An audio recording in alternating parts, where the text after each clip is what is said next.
Advocating.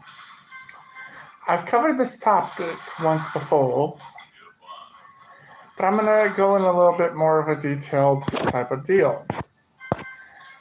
A person with a disability, whether it be a physical or mental or both, needs to have an advocate or advocate for themselves if they are verbal.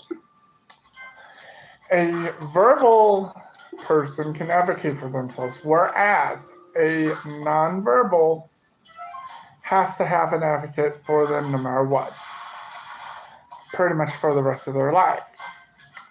How do I know this? Put it this way. My mother was an advocate for her students in her school. I advocated alongside of her for the students, but not just for the students, for the teachers as well. I advocated more so for the teacher aides when I was younger. And then as I got older and as I volunteered over at her school, I became an advocate for people with disabilities, no matter which way slice and dice. So for instance, let's say I was to advocate for Joe Blow. We're going to name this person Joe Blow. I'm advocating on their behalf to help them help themselves. In other words, let's say Joe Blow is physically profound and mentally handicapped. Joe Blow becomes a societal problem. But he doesn't want to go. But his family doesn't want him to go to a group home. They want him to live with them. It is then my job not my job per se, but it's my place to ask the family if they need me to advocate on his behalf.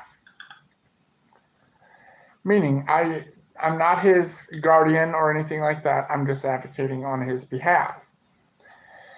The parents then have the opportunity to say yes or no, depending on the scenario. And if they say yes, I will advocate for them and for Joe Blow. You know? Ergo, with certain advocating, you have to be mindful of the person or persons' best interests at heart, but also the family's best interest. Again, Joe Blow's family, let's say they said yes. I would then say, Mr. and Mrs. Blow, what can I help you with? How do you want me to help advocate for him? And is there anyone that I can advocate how you feel? How you feel about where he's at or whatever. And if so, give me the name, give me the person that is his caregiver, and we can talk about, and I will bring you guys along so that they know that this is something that you want me to do, not what I want to do by myself. If they say no, I will leave it alone.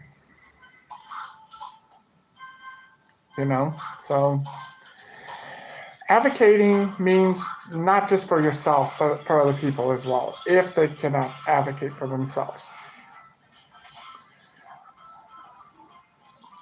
Ergo,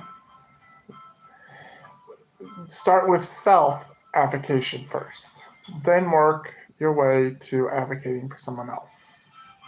As RuPaul has often pointed out, if you can't love yourself, how in the hell are you going to love somebody else? Till next time.